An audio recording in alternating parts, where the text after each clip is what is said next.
Hello everyone, how are you today? I hope you are doing well. Today we are going to talk about the history of the Philippine educational system, or the history of special education in the Philippines. Let us also see how the nature and character of Philippine society are reflected in the education process in different periods of Philippines history. After what I'm saying in this discussion, you will be able to trace the history of the Philippine education system.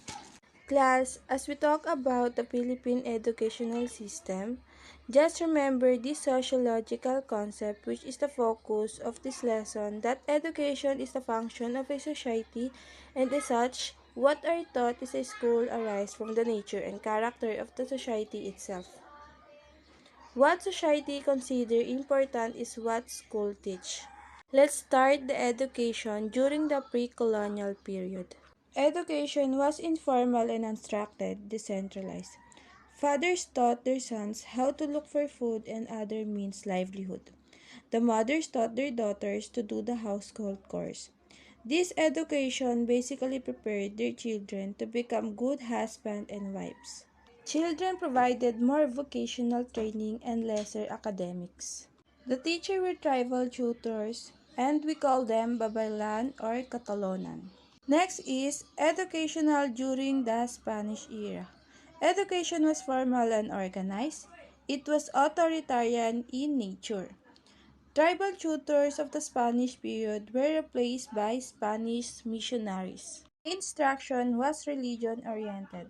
Christian doctrines, sacred song, and music and prayers were taught because they required for confession and communion. They were a separated schools for boys and girls. Wealthy Filipinos ilustrador were accommodated in schools.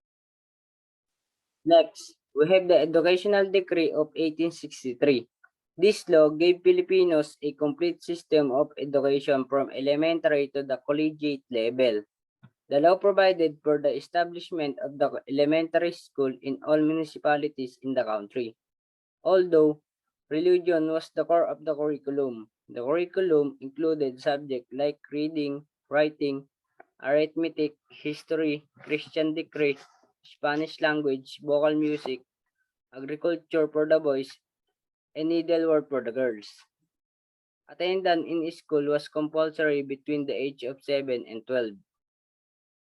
Now, let's move on to the education during the American regime in 1898 to 1946. The American promoted democratic ideals and democratic way of life. The school maintained by the Spaniard class for more than 3 centuries were closed but were opened on August 29, 1898 by the Secretary of the Interiors. A system of pre and compulsory elementary education was established by the Malolos Constitution. In May 1898, the first American school was established in Corregidor, and shortly after the capture in Manila in 1899, 7 schools were opened in the city. Training class was done through the school, both public and secular, named by the chaplains and military officers of the U.S. Army. Thomasite arrives in the Philippines on August 23, 1901. The University of the Philippines founded in 1908. University of the Philippines is the first state school of university status. The Department of Public Institutions set up three-level school system. The first level is considered a fourth-year primary and 3 years intermediate or 7 years elementary curriculum. The second level was 4 years junior college and later 4 years program.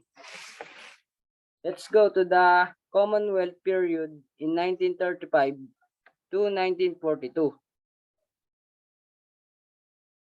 Free education in public school was provided all over the country in accordance with the 1935 Constitution. Vocational education and some household activities like sewing, cooking, and farming were also given importance. Education also emphasized nationalism so that the students were taught about the life of the Filipino heroes. Vocational education and some household activities were also given importance. Good manners and disciplines were also taught to the student. The Institute of Private Education was established in order to observe private school. Formal adult education was also given.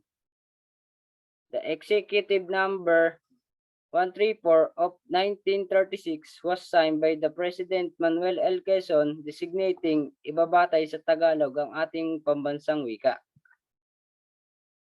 The Executive Order Number 217, otherwise known as the Causing Code of Ethics, was taught in school. Executive Number 263 in 1940 required two teaching of the Filipino national language in the senior year, all high school, and in all year in the normal school.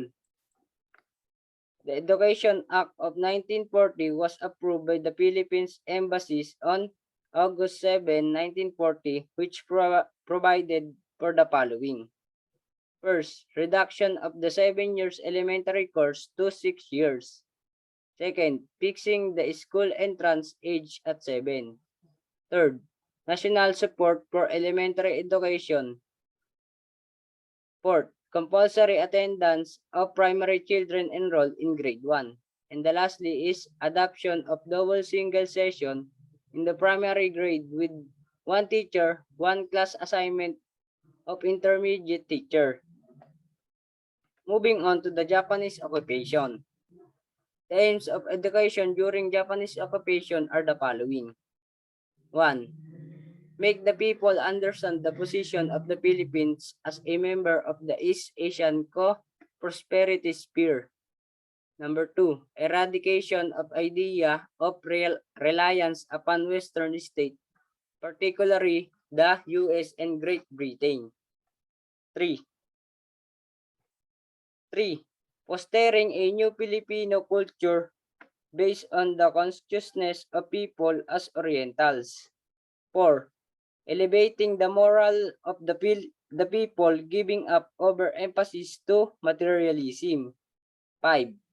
Diffusion of elementary education and promotion of vocational education. Number 6. Striving for the diffusion of Japanese language in the Philippines in the termination of the use of English in school. And the last number is 7. Developing in the people the love of labor. During the post-colonial Philippines, education aimed at the full of realization of democratic ideals and the way of life. The civil service eligibility of teacher was made permanent pursuant to Republic Act 1079 in June 15, 1954. A daily flag ceremony was made compulsory in all schools, including the singing the national anthem pursuant to Republic Act 1265, approved on June 11, 1955. Curricular offerings in schools, in all schools, the life, the work, and reading of Jose Rizal, especially the No Limitang Hire and El Filibusterismo, should be included in all levels. Elementary education was nationalized and matriculation fee were abolished. Magna Carta for Teacher was passed inter law by virtue of Republic Act 4670. Class, the fundamental aims of education in the 1973 Constitution are the following. Foster love of country, teach the duties of citizenship, develop moral character, self-discipline, and scientific, technological, and vocational efficiency. As the time passed, there are other developments happens in the educational system of the Philippines. We have integration, values, and all learning areas, and mastery learning. YDT and CAT introduced as new courses Media of Instruction, Bilingual Education Policy, which mandates the use of English and Filipino separately as media instruction in school.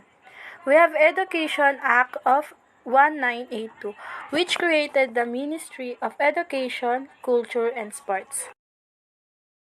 We also have the NCEE or the National College Entrance Examination, another executive order number 117, signed by President Corazon C. Aquino.